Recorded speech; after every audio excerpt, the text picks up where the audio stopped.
안녕하십니까. 가을 신앙 수련회에서 이 마나임 한인교회 우리 성도님들 만나게 돼서 너무나 반갑고 감사합니다.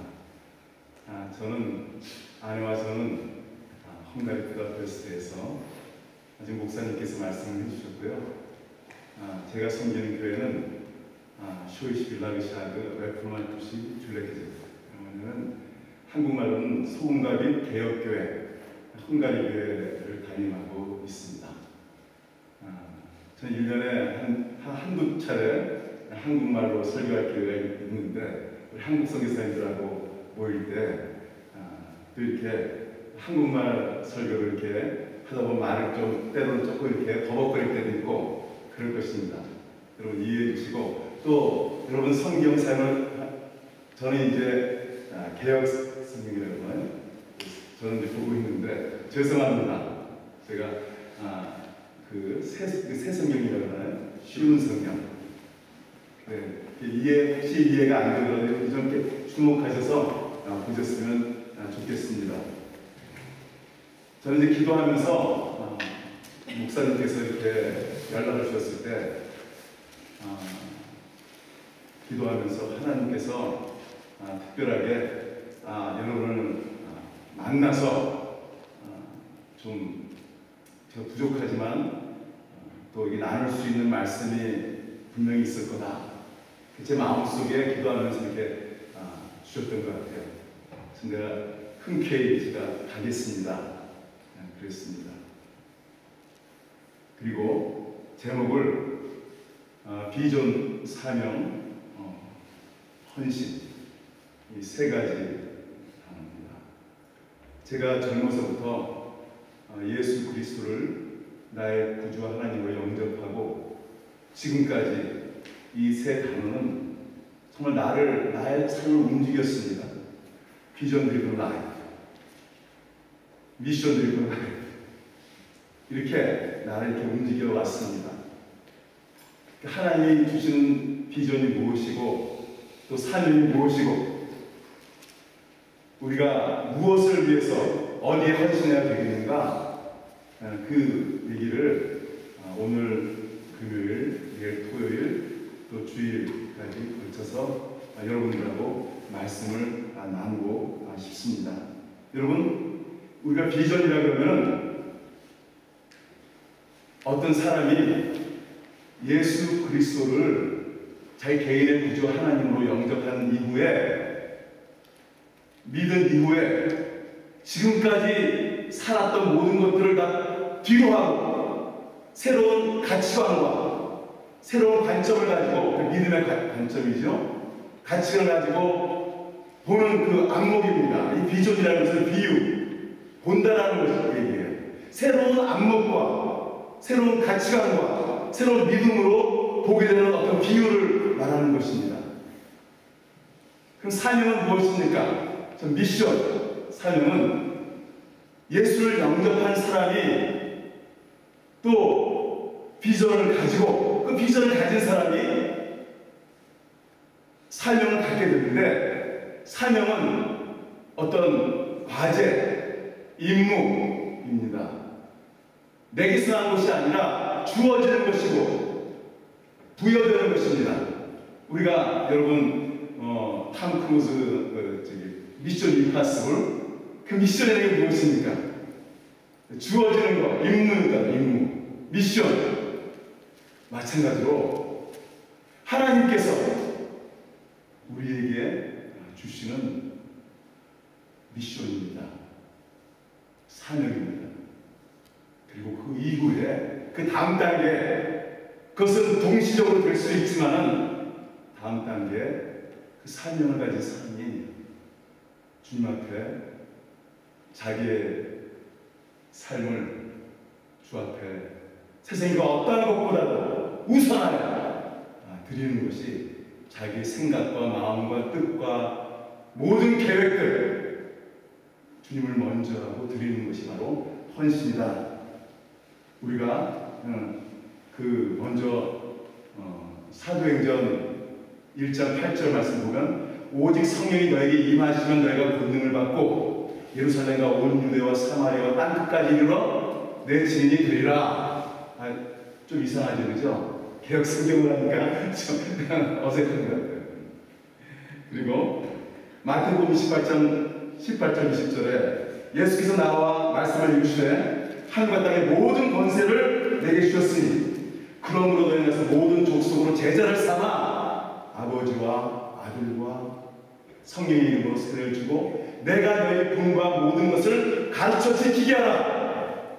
볼지어다 내가 세상 끝날까지 너희와 함께 있으리라.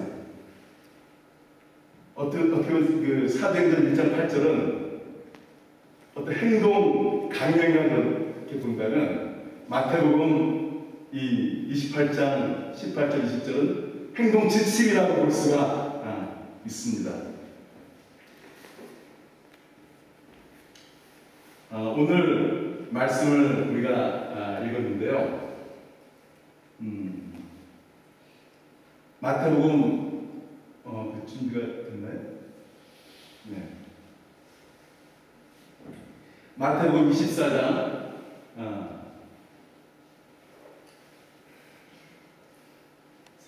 네. 마태복음 24장 오늘 이 말씀이요. 마태복음 25장 말씀은 세 가지 비유가 있어요. 1절부터 13절까지는 14절부터 30절까지 31절부터 46절까지 세 가지의 비유가 있는 것 같지만 또 한 가지를 말씀을 하고 있습니다. 예수님이 다시 오실 재림을 말씀하시는 것인데요. 여기에서 24장 44절 거기 보면은 그러므로 너희도 준비를 해야 한다. 인자는 생각하지 않은 때 올 것이다. 또 45절에 주인이 집안을 맡기고 제때 양식을 내주도록 맡긴 신실하고 슬기로운 종이 누가 있느냐. 제 성경을 보면은 이러므로 너희도 준비하고 있으라. 생각하지 않을 때에 인자가 오리라. 충성되고 지혜 있는 종이 되어 주인에게 그 집사람을 맡아 때를 따라 양식을 나눠줄 자가 누구냐? 주인이 올 때 그 종이 이렇게 하는 것을 보면 그 종이 복이 있으리로다. 이렇게 말씀을 했습니다.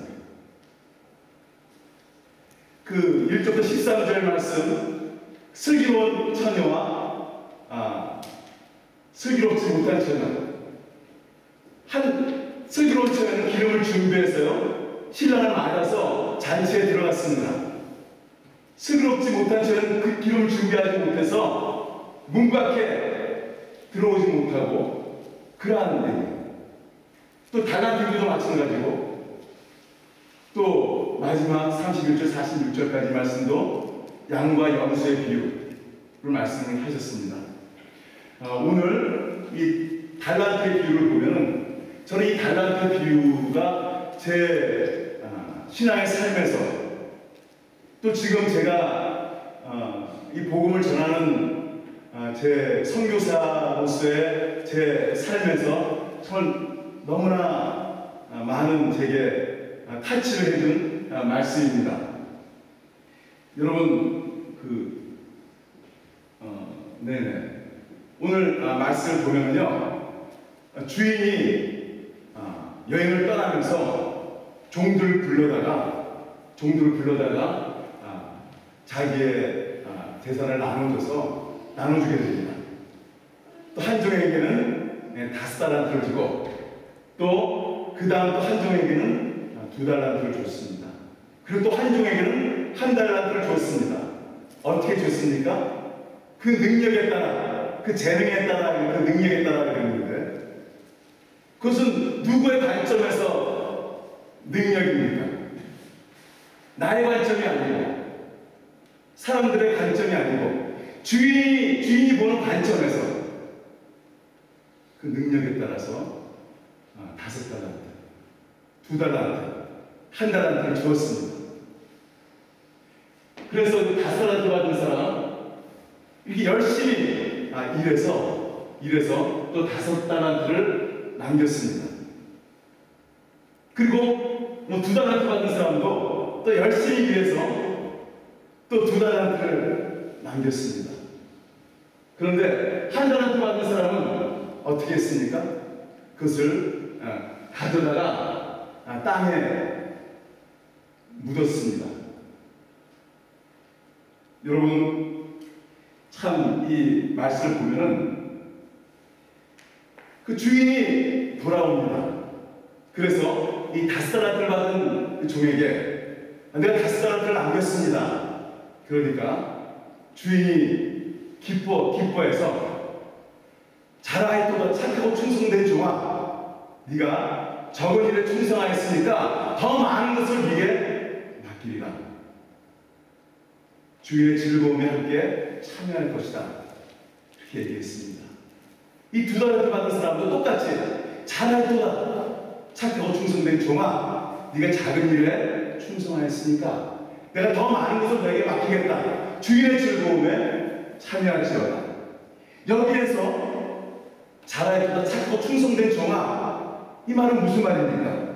그 종들이 흠이 없고 또 완전하다, 그런 의미가 아닙니다. 주인의 마음에 합한 자다. 주인의 마음에 합한 자다, 그런 말입니다. 자라있도다 착하고 충성된 종아, 네가 적은 것을 가지고 충성하였으니까 더 많은 것을 내게 맡기겠다. 주인의 즐거움에 참여할지어다. 그리고 1달란트 받은 사람은 어떻게 얘기했습니까? 1달란트 받은 사람은 와서 이르되 주인이여, 당신은 굳은 사람이라 심지 않은 데서 거두고 또 해치지 않은 데서 모으는 줄을 내가 알았으므로. 여기에서 말씀을 보니까 당신은 씨 뿌리지 않는 데서도 거두고 또 그러한 분이다, 아주 완고한 사람이다, 그렇게 얘기를 하고 있습니다. 여러분, 여기에서 우리가 내가 보고 싶은 말씀은 당시에 우리 화폐에 대한 가치에 대해서 좀 알아보기를 원합니다. 여기 보면은 몇 가지 당시에 이제 활용되는 화폐들이 있어요.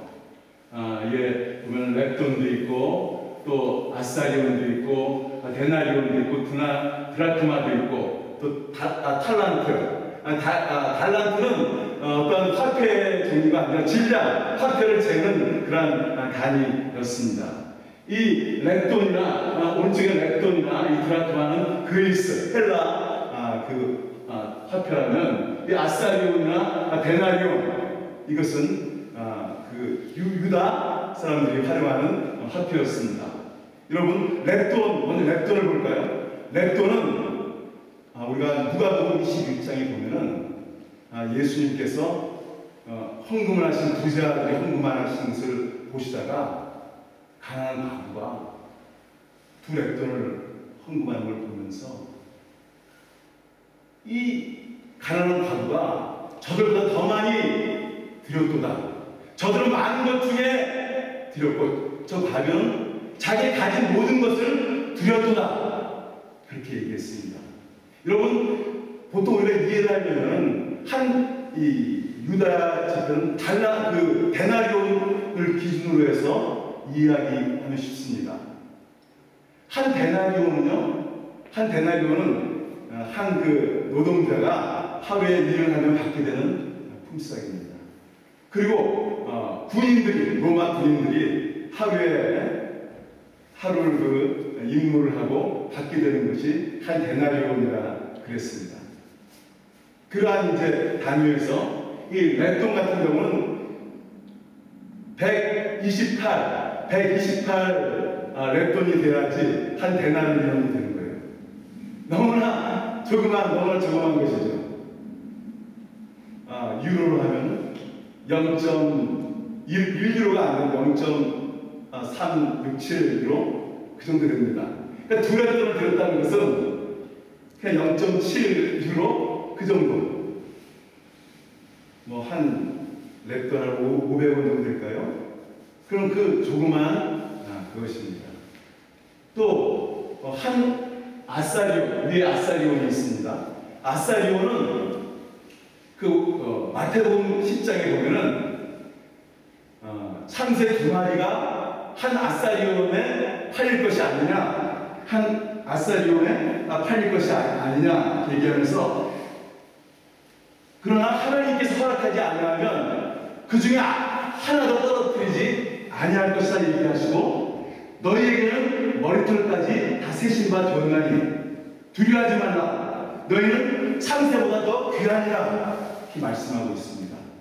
당시에 한 아싸리를 주면 2마리의 참새를 줬어요. 그런데 2 아싸리를 주면 참새 1마리 덤으로 더해서 5개를 주었습니다.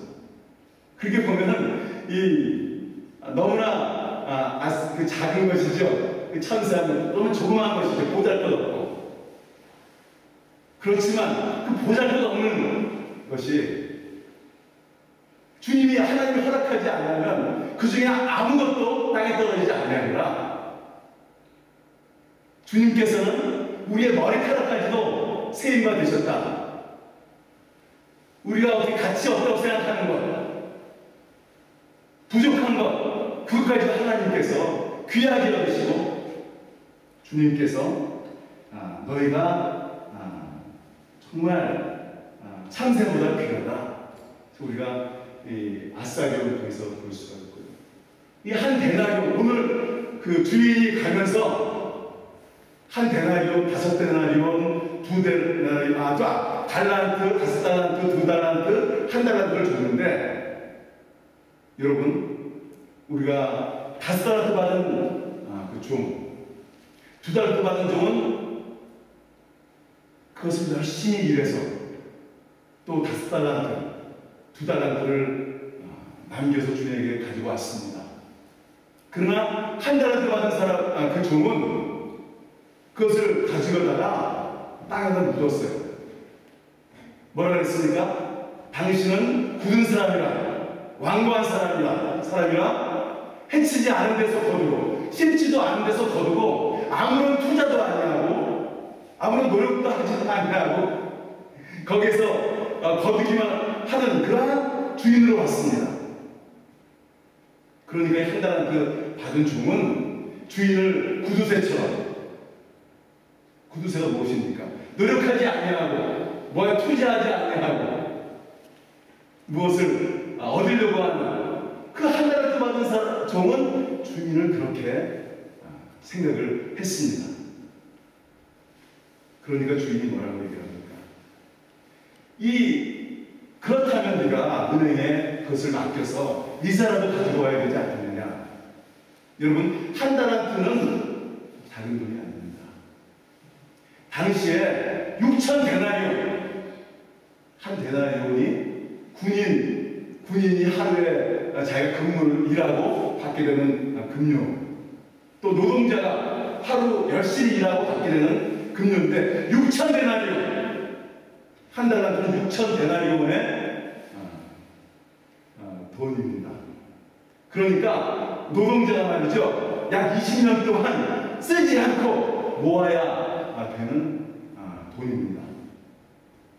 또 오늘같이 한 사람당은 이 달란트가 금 34kg 정도 된다. 내가 금값은 모르겠지만 한 20억 된다고 합니다. 그러니까 엄청난 돈입니다. 엄청난 돈입니다. 그런데 왜 이 1달란트 받은 종은 오히려 주인한테 가서 원망하고 시기합니다. 제가 여기서 무엇을 얘기하려고 하냐면 그 얘기는 주인에게 감사한 마음이 전혀 없습니다. 주인에게 감사한 마음이 전혀 없었고, 여러분, 우리에게 주어진 복음, 누구에게는 감격하고 기쁘고 감사해서 이 주어진 이 복음, 마치 밭에 감추어진 보화처럼 너무너무 기쁘고 주님 가신 내가 십자가를 걷겠다, 가겠다, 그런 감동을 가지고 있는 반면에 또 어떤 사람은 이 복음이 아주 하찮고 보잘것없이 보여서 그래서 땅에 묻어버리고 그런 사람이 있습니다.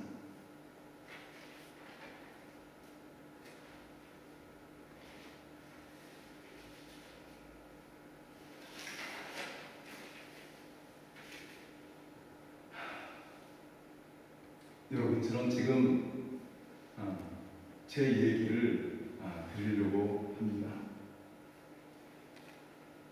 저는 지금 제가 이 말씀을 읽고 제가 깨달은 이 달란트의 비유를 제가 말씀드리고자 합니다. 저는 믿는 가정에서 태어났습니다. 제까지 보는 아버지 쪽으로는 제가 3대, 아버지 쪽으로는 2대, 어머니 쪽으로는 3대, 저희 그렇게 되어 있습니다. 제가 믿는 가정에서 태어났지만은 물론 청소년 시절까지 열심히 교회 다니고 열심히 성경 공부하고 했지만 제가 대학 가서 제가 그때부터 신앙생활을 제대로 못했습니다. 그런데 저한테 인생에 중요한 일이 생겼어요. 저는 대학교 다닐 때 저는 전공을 드라마를 전공했습니다. 연극 학부 때는 플레이를 제가 전공을 했고요. 제가 대학원에서 연출을 전공을 했습니다. 그래서 제가 여러분 가운데 그 성악을 하고 또 음악을 하는 분들 같은 그것은 아니지만 저도 이 예술 방면을 공부했기 때문에 여러분의 그 마음 조금은 제가 이해를 하게 됩니다. 저는 저는 원래 문학을 이제 지망하던 학생이었는데 그게 되지 않아서 제가 드라마를 전공을 하게 되었고, 드라마를 전공하다 보니까 처음에는 원망스러웠어요. 내가 참 문학을 하려고 했는데 드라마를 하게 돼서 참 원망스럽고 그랬습니다. 그런데 연극을 한 편하고 두 편하고 무대에 서서 연극을 할 때마다 이 연극이 저의 삶을 사로잡았어요. 사람들 앞에 내가 선다는 거, 서서 사람들을 감동시킨다는 거, 얼마나 기쁜 일인지 몰랐습니다. 전 대학 시절에 제 꿈이죠. 꿈은 나중에 유명한 배우가 돼서 사람들에게 참 감동을 주는 그런 배우가 되어야 되겠다, 그런 생각을 했었습니다.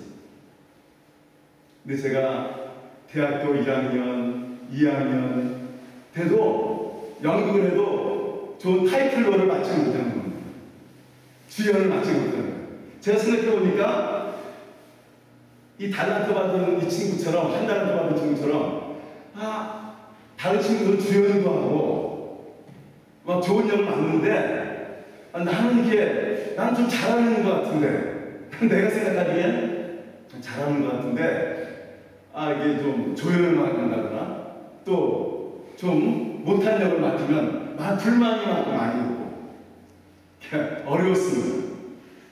제가 대학교 3학년이 돼서 연극을 하면 드디어 제가 주연을 맡았습니다. 제가 얼마나 열심히 제가 연극을 했겠습니까? 정말 친구들이 다 가도 저는 혼자 남아서 이렇게 무대에서 이렇게 연습을 하고, 그리고 공연 날이 이렇게 다가오고 있었어요. 그날 밤도 무슨 일이 일어날 것 같지 않죠? 그날 밤도 제가 막 이렇게 대본을 들고 무대에서 연습을 하고 있었는데, 혼자 다 가다고 혼자 무대에서 연습하고 있었는데 갑자기 손들어! 그러는 거예요. 그리고 뒤돌아보지 말고, 그래서 이제 제가 이렇게 하고 무릎 꿇으래요. 무릎 꿇고 있었습니다. 그 다음날 오전에 지나서야 제가 풀려났습니다. 학교가 휴교가 되고 나왔어요. 그게 1980년도 광주, 여러분 들어보셨어요? 광주 그 항쟁. 그 대학교가 휴교가 되고 이렇게 말고, 그래서 연극도 그냥 그렇게 열심히 준비했던 것이 연극도 못하게 되었습니다. 그것이 제 삶에 아주 전환점이 되었습니다. 전 너무나 원망스러웠어요. 제가 지금까지 주연을 맡아보지 못하다가, 예를 들어 오페라 주연 같은 것이잖아요. 하다가 이 처음으로 3학년이 돼서야 처음으로 이렇게 주연을 맡았는데 갑자기 막 이렇게 무슨 사건이 나가지고 학교 휴교가 되고 말았어요. 이렇게 저희 이제 학교가 이제 그 동국대학교가 제가 다니던 대학교예요. 그 남산에 있었기 때문에 아마 제일 먼저 이렇게 올라왔던 것 같아요. 거기 중앙정보부도 있었고 다 올라오니까 다 어두워졌는데 어떤 한 건물에만 불이 켜져 있고 그리고 이제 누가 보니까 창문 이렇게 보니까 사람이 왔다 갔다 하니까 들어와서 보니까 누군가 와서 이렇게 막 왔다 갔다 하면서 하고 그게 저였습니다. 그래서 제가 참 그때 많이 힘들어서 혼자 술도 마시고 막 그렇게 좀 너무 힘든 생활을 하고 있었는데 그때 제 고등학교 친구한테 연락이 왔습니다. 내가 좀 만나자. 그래서 만났습니다. 만나서 그 친구가 얘기하기를 좋은 내가 모임이 있는데 소개해 주겠다는 거예요. 사실 알고 보니까 다른 사람이 그 친구 보고 참 가자 그러는데 그 친구 싫으니까 제가 친구한테 교회 다니는 친구가 있으니 소개시켜 주겠다 그러고 제가 쏙 빠진 거예요. 근데 그 친구는 아직도 예수 믿지 않아요. 그때 제가 소개받고 가는 것이 여의도에 있던 그 80성의 보그마 성에 그 대학생 거기에 모임에 컨퍼런스에 참여하게 됐습니다. 저는 참 하나님께서 그런 상황 가운데 친구의 소개로 가게 됐죠. 첫날, 둘째 날 아무런 제 감동도 없었고 참 모임이 좀 생소한 좀 어려운 마지막 날 밤이었습니다. 그때 이제 지금은 수천하셨지만 김중건 목사님께서 여러분 가운데 대학생 여러분 가운데 여러분 일생의 한 텀을 주님을 위해서 그 사람 손 들어보라고 여기저기서만 손을 막 드는 겁니다. 보니까 분위기가 이상해요. 저는 그런 마음으로 갑자기 막 옆에 사람이 손을 막 이렇게 들면서 내 손을 쳤는데 나도 모르게 싹 올라갔어요. 그래가지고 하나님 그것까지 주님 앞에 약속했다고 받으시는 것 같아요. 받으셨습니다. 근데 그날 밤에 그것도 제가 정말 주님 앞에 손들었다고 밤새도록 그 콘크리트 광장에서 밤새도록 뒹굴었습니다. 제가 지금까지 경험하지 못했던 그 성령께서 찾아오셔서 제 삶을 막 밤새도록 울면서 눈물, 콧물 다 흘리면서 그날 밤을 그냥 새벽에 해가 이렇게 뜨는 것을 볼 때까지 그렇게 열정적으로 내가 예수님을 내 구주로 영접을 했습니다. 저한테 이러한 예수님을 만난 물론 제가 교회를 모태신앙에서 다녔지만은 전 이게 열정적으로 이렇게 예수님을 영접했어요. 나의 구주 하나님으로.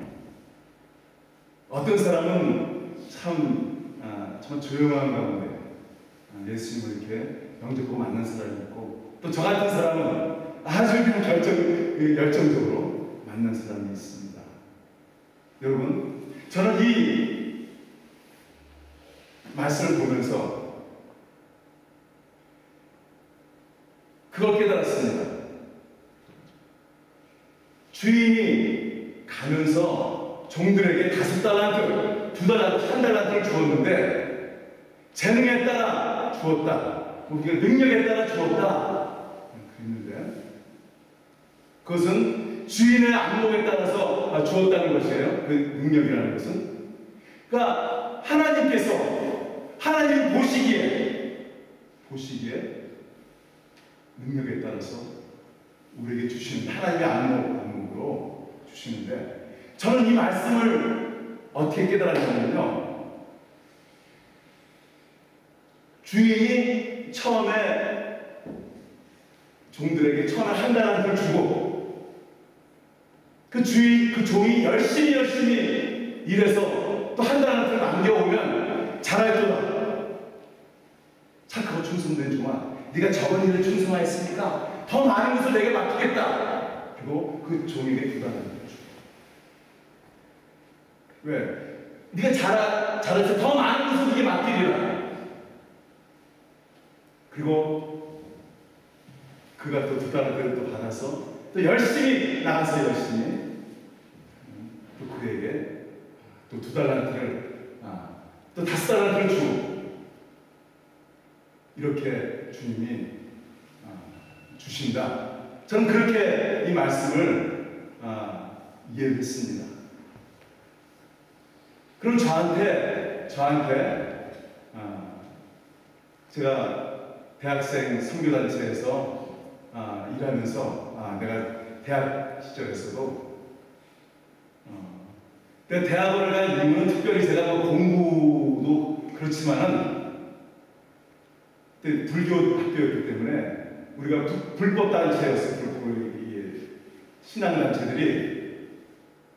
그래서 후배 스태프들을, 간사님들을 보내주지 않고 조금 있으면 또 가시고, 그래서 그나마 모임을 하더라도 그냥 빈 교실에서 이렇게 하다가 또 오면 도망가고 그렇게 모임을 했어요. 그래서 후배들 때문에 내가 좀 나도 캠퍼스에 있어야 되겠다 하는 마음으로 대학원을 진학하게 됐고, 근데 제가 참 그때 내가 마음속에 내가 헌신했잖아요. 헌신했는데 내 마음속에 계속 기도하고, 정말 주님 앞에 내가 그것이 정말 내가 진실한 거면 주님 제게 보여주십시오. 깨닫게 해주십시오. 그러면 제가 계속 대학생, 제가 CC 스텝으로 대학교에서 복음 전도하고 그렇게 했습니다. 근데 제가 한 7, 8년, 제가 10년째 하다가 제가 헝가리로 왔거든요. 어느 날 아침에 말씀을 보는데 사도행전 16장 9절 말씀, 사도행전 16장 9절 말씀이에요. 거긴 밤에 환상이 바울에게 보이니 마귀들의 한 사람이 서서 청하여 가로되 건너와서 우리를 도우라. 그 말씀이었어요. 그 말씀이 어떤 말씀입니까? 사도 바울이 1차 전도여행을 끝내고 어떤 일이 일어났어요? 마가를 데려가느냐 안 데려가느냐 그것 때문에 바나바랑 심히 다투고 헤어졌어요. 그래서 이 바울은 아시아로 가기를 했었다. 그래서 그가 드로아에 들었는데 비두니아로 까지 갔는데도 허락하지 않으세요. 하나님께서. 그 드로아까지 갔습니다. 더 이상 갈 데가 없어요. 그때 이 마기도니아 환상이라고 하더라도 비전, 제가 이제 외우고 있는 그 영어 성경에는 NIV 성경이죠. During the night, Paul had a vision of a man of Macedonia, standing and begging him, come up to Macedonia and help us. During the night, Paul had a vision. 마케도니아의 비전을 보았다. 건너와서 우리를 도우라. 그래서 그는 이걸 나를 마케도니아로 보내는구나. 그래서 바로 배를 타고 마케도니아를 건너왔죠. 그 마케도니아 첫 성이 빌립보에서 그 두아드라 장사에게 그 장사하는 그 여인에게 복음을 전하고 빌립보 교회가 시작이 됐잖아요. 그것이 유럽 선교의 시작입니다. 저는 이 말씀을 이전에도 많이 보았고 그날따라 내 마음속에 뜨겁게 역사했습니다. 그래서 하나님께서 나를 유럽으로 보내는구나, 그렇게 기도를 했을 그때부터 마음에 유럽으로 보내시는구나.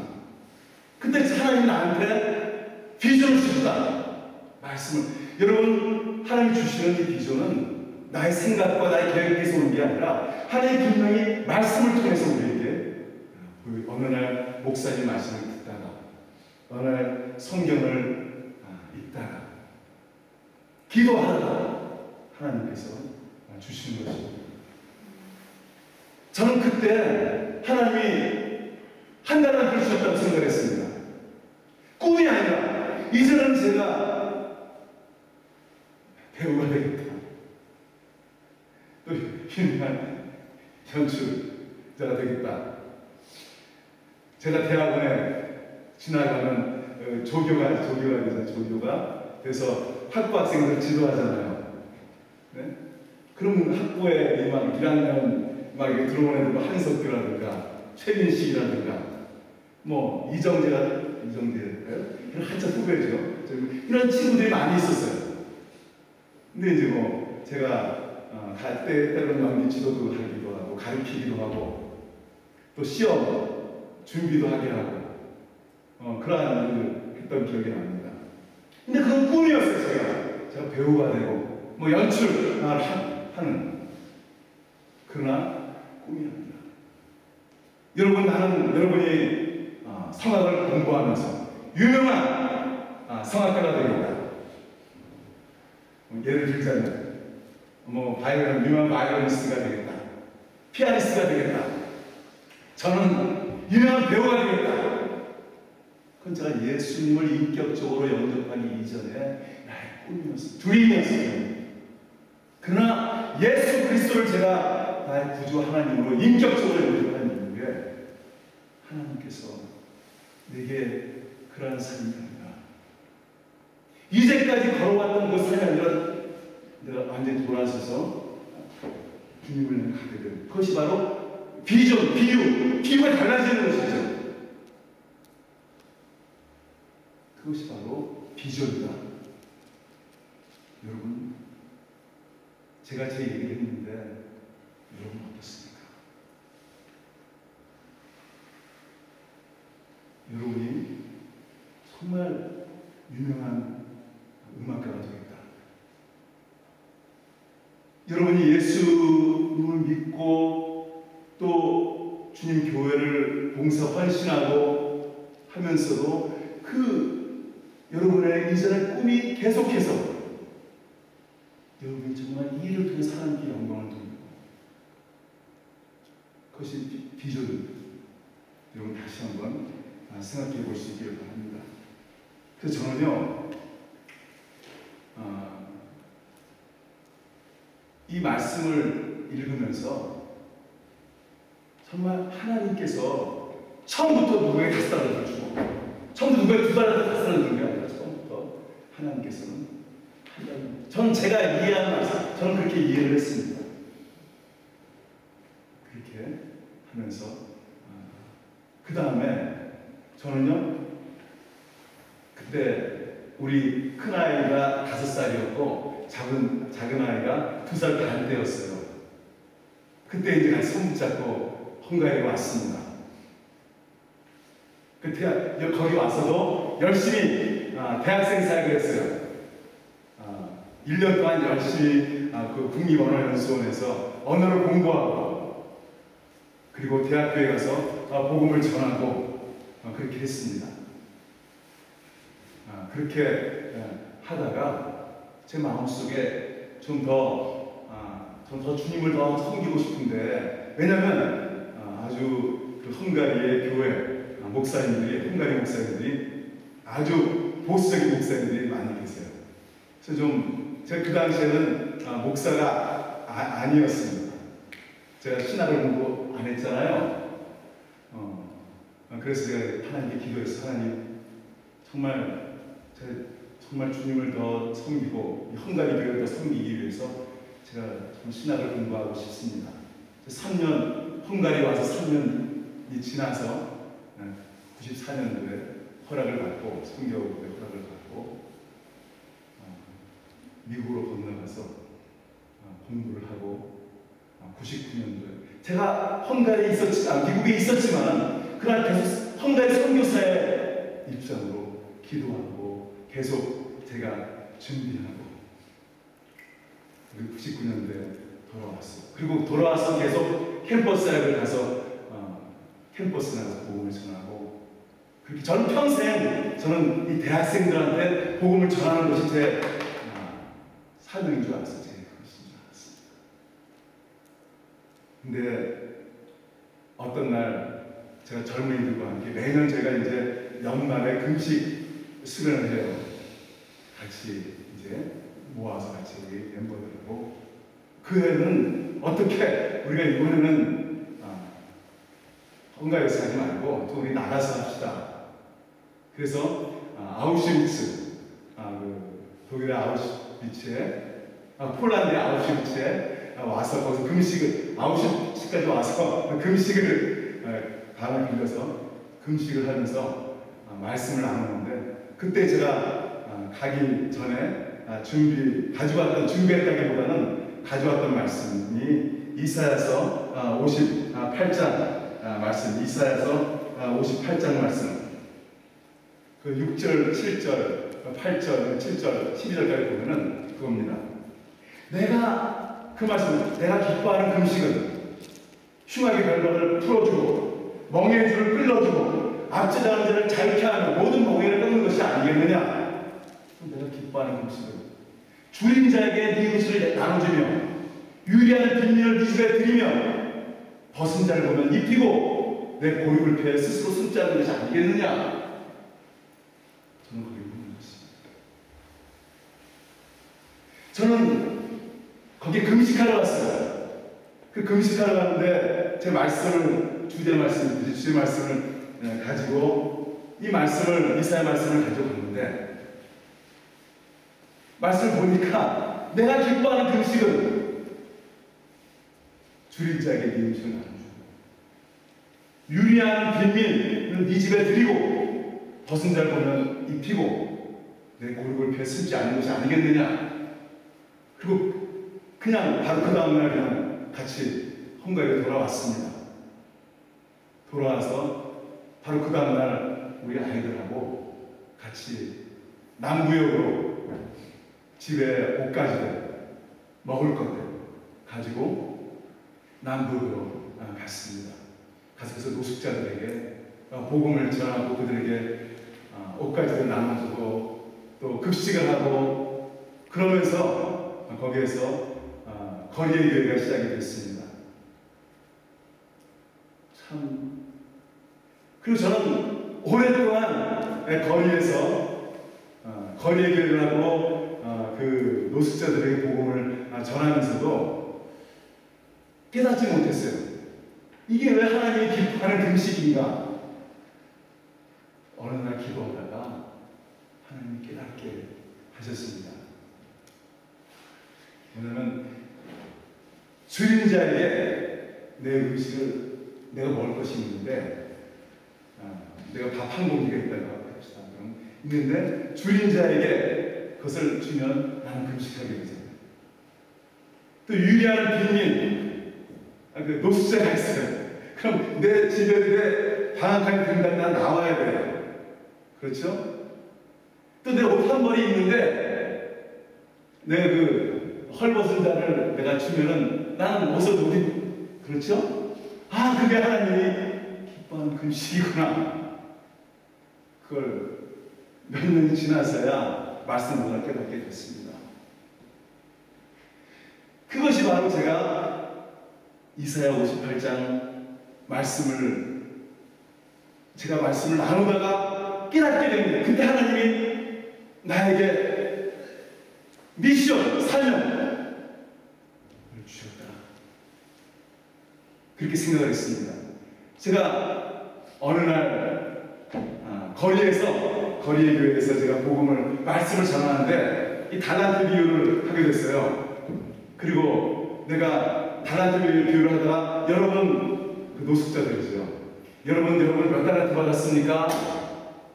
물으니까 그 중에 한 친구가 빨은 폴이에요. 헝가리어는 빨인데 너는 몇 달란트 받았어? 물어보더라고요. 저는 그 말씀 듣고 정말 내가 몇 달란트 받았지. 시간이 딱 멈춰졌습니다. 아마도 2분, 3분은 지나지 않았나. 근데 1분이든 2분이든 그 시간에 나의 인생을 처음 돌아봤습니다. 근데 어릴 때부터 그 스크린이 슉 지나가는 거예요. 내가 이전에 어릴 때 정말 어머니 손잡고 교회 가는데 또 교회에서 주일학교 말씀 듣을 때 또 청소년 때 대학교에 와서 양육한다고 신앙생활 제대로 안 하고 그랬던 때 그리고 제가 대학에서 복음을 전하고 그랬던 때 지금 또 헝가리에 와서 쭉 그 스크린에서 쭉 주만처럼 지나가다가 나는 2달란트 받았어. 하나님께서 내게 비전을 주셔서 내가 이 땅에 오게 하셨고 하나님께서 내게 사명을 주셔서 부여해 주셔서 제가 순종하고 헝가리에 왔을 때 그리고 여러분 앞에 섰을 때 지금 아직은 내가 2달란트 하고 있어요. 그러나 내가 더 열심히 정말 여러분을 섬기고 주님이 기뻐하시면 주님께서 여기 있는 말씀대로 잘하였도다. 착하고 충성된 내 종아, 네가 적은 일에 충성하였으니까 더 많은 것을 내게 맡기겠다. 그렇게 나에게도 하나님이 언젠가는 하나님이 5달란트를 주실 것이다. 그렇게 얘기를 했습니다. 여러분, 우리의 삶이라는 것은 정말 여러분께서 이 달란트의 비유, 이것이 제가 지금 나눈 것에 동의한다라면은, 물론 다르게 해석할 수 있습니다. 동의한다라면은, 여러분 지금 어느 자리에 서 계십니까? 여러분 가정에서, 여러분 섬기는 교회에서, 또 일터에서 지금 어떠한 모습으로 살아가고 계십니까? 저도 여러분들처럼 젊었을 때 많이 고민하고 때로는 고통하고 나름대로 제가 그 당시 좋아했던 연극을 하고 그렇게 하면서도 제 아주 그러나 그러나 내 마음속에는 고통하고 어려웠던 그 작업이라는 게 우리가 음악을 하든 연극을 하든 그 작업하는 과정 얼마나 고통스러운 게 있어요. 그런 고통과 그런 걸 지나고 그런 속에서 하나님께서 이 부족한 종에게, 부족한 사람에게 비전을 주시고 그리고 평생 대학생 사역을 할 줄 알았던 저에게 참 이 거리의 노숙자들을 돌아보게 하시고 정말 그들에게 음식을 나누고 또 그들 중에 또 집에 들어오게 같이 또 동거도 하고 얼마 전에는 이 코로나 바이러스 때문에 오랫동안 동거하던 우리 형제가 또 먼저 하나님 부르신 사건도 있었고 참 저희 교회가 이 미션, 저희 교회의 스피릿은 거리의 교회입니다. 지금도 거리에서 저희가 예배를 드리고, 그리고 거리에서 제가 말씀을 전하고, 지금은 이제 제가 예배당이 있어가지고 예배당에서 제가 성찬식도 하고 그렇지만, 이전에는 거리에서 성찬식을 하고, 또 노숙자들, 또 그들 안에 또 결혼하기 원하는 사람이 있으면 거리에서 결혼식을 제가 기도를 하고, 거리에 교회를 있었습니다. 참 기적 같은 일이 일어납니다. 참 이 거리에서 복음을 전하는 거리에서 예배를 드리다가 하나님께서 저희 노숙자 교회, 그때는 우리가 그 교도소 사역을 했었거든요. 그 교도소에서 만났던 사람을 길거리 가다가 만났어요. 어디 슬럼가를 지나가는데, 내가 이제 교도소에 가서 그 복음을 모이면 다 모이게 해요. 거기에 교도소 수감된 사람들을 모이게 해서 거기서 이제 예배를 드립니다. 근데 저는 잘 모르죠. 개인적으로 만나지 못하게 했어요. 그래서 이제 그 거리 예배를 마치고 돌아가는데, 한 사람이 나보고 빨리 자기는 모를 거예요. 자기가 얼마 전에 교도소에 수감했었는데, 이전에 너 빨리 설교도 다 듣고 그랬었다고. 그러면서 잠깐 우리 집에 들어와서 하지 않겠느냐. 그러면서 이제 집시였거든요. 근데 거기서 같이 집시들을 만나고, 그 슬럼가에서 복음을 전하다가 그 집시하고 노숙자 교회를 하게 되는데, 저에게는 참 저에게는 아무것도 없고 부족하지만, 물론 우리가 평생 거리 예배를 드릴 겁니다. 이게 우리 스피릿 하나님 주신 것이니까. 그러나 하나님이 또 주시면 정말 저희가 비 맞지 않고 예배당에서 주님께 예배드리고 싶습니다. 하나님께서 거리의 교회, 이 집시, 하나님께서 저에게 지금 예배당을 주셨습니다. 저는 막 하나님 주신 것을 믿고 막 감격해가지고 기도하는데, 집사람은 동의를 전혀 하지 않아요. 우리 집사람 아주 냉철하거든요. 냉철해요. 그래서 제가 6년을 기도했습니다. 어떻게 하냐면 하나님께서 6년을 기도하게 하고 잘 돌았어요. 제가 그 전에 하나님께서 모든 필요한 재정들을 우리 그 집사람 서명희 선교사 가르쳤던 중고등학교 선생이었거든요. 국어 선생. 그 중학교 때 가르쳤던 제자가 헌금을 그 당시 돈으로 1억을 했어요. 10만 불 했어요. 그것이 마중물이 되고, 또 그 소식을 들은 여러 교회와 또 저희도 저희 모든 것들을 제가 이제 70에 또 이렇게 사임하면서 그걸 받은 걸 다 이렇게 하고, 또 그것에 감동한 분들이 또 와서 땅을 준비하고, 하나님이 허락하시는 대로 이렇게 해서 지금은 크지 않고 조그만 아담한 우리가 예배당에서 지금 예배를 드립니다. 그것이 간증입니다.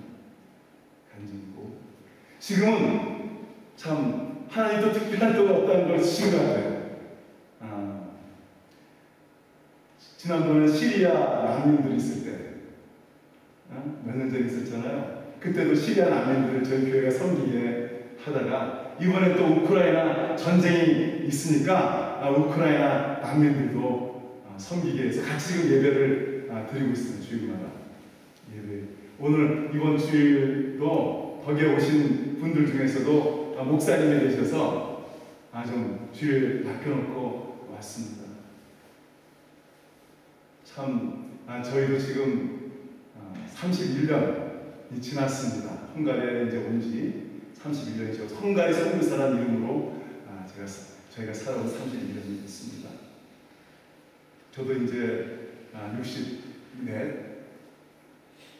저는 젊었을 때 와서 지금 아이들 2살 반, 5살 때 왔던 아이들이 지금은 둘 다 결혼해서 살아가고, 둘째는 목사가 됐어요. 채플린, 미군 국무이 됐습니다. 제가 그 아이 보고 너 목사가 되라 얘기한 적 없어요.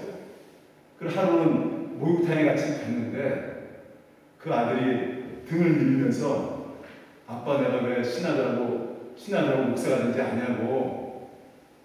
그래서 왜 전 한 번도 얘기한 적이 없기 때문에 왜 그러니 이게 물어봤더니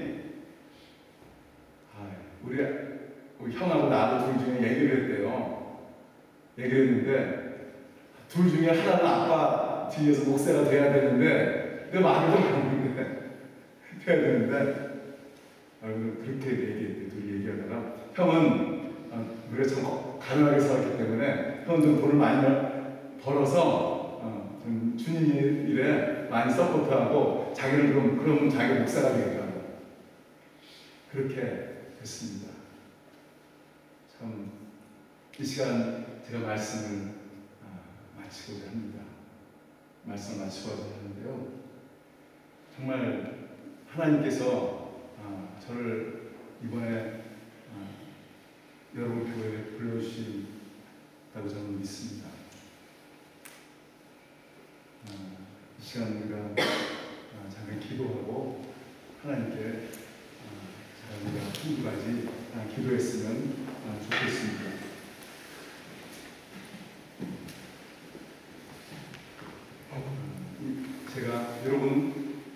제가 이 말씀 달란트의 비유, 이 말씀 제가 이해하는 것에 여러분들이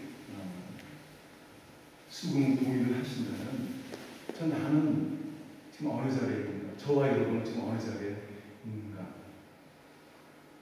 또 나의 가정과 나의 교회, 일터는 내가 거기서 어떠한 삶을 살고 있는가? 아까 여러분 한 달란트 받은 사람의 문제는 무엇이었습니까? 그 엄청난 돈이었음에도 불구하고 감사하지 않았죠. 그게 감사가 없었습니다. 여러분 우리의 삶은요, 조그만 것에서부터 감사하는 것에서 시작이 됩니다. 저도 이전에 영국하면서 많이 원망하고 불평하고 그랬다고 했잖아요. 비교하고 나도 저보다 더 잘할 수 있는데 왜 나를 몰라주지? 여러분 이 시간도 이 말씀을 생각하면서 이 시간 좀 잠시 기도했으면 좋겠습니다. 기도하겠습니다.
기뻐하고 감사하고 있습니다. 주님 앞에 순종하고 있습니다. 정말 주님이 말씀하시면 내가 아멘하고 순종합니다. 여러분 이 시간 감사와 순종에 대해서 다시 한번 기도하겠습니다. 기도하겠습니다.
또 내가 직장에서 일하는 일을 하고 있습니다. 하나님 아버지, 정말 저에게 비전, 또 사명, 또 이에 헌신할 수 있도록 주님 저를 도와주십시오. 그것이 나의 열심이나 인간적인 열심이나 뜻으로 온 것이 아니라 주님으로부터 부여되는 것입니다. 그것이 은혜입니다. 여러분 이 시간 간절함이 있어야 됩니다. 간절함이 있어야 됩니다. 오늘 다시 한번 이거 마지막으로 예수께서 기도하겠습니다. 기도하겠습니다.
주님께 감사하고 이제부터 새로운 가치관으로 새로운 믿음으로 결단하며 살기를 원합니다. 주님 먼저 저희를 도와주시기를 원합니다. 지금까지의 가치관이 아니라 새로운 말씀의 가치관으로, 믿음의 가치관으로 내가 음악을 하든 무엇을 하든 나의 일터에서, 가정에서, 또 또 섬기는 교회에서 주님이 기뻐하는 그러한 삶을 살겠습니다. 주님 도와주시기를 원합니다. 감사하며 예수님의 이름으로 기도합니다.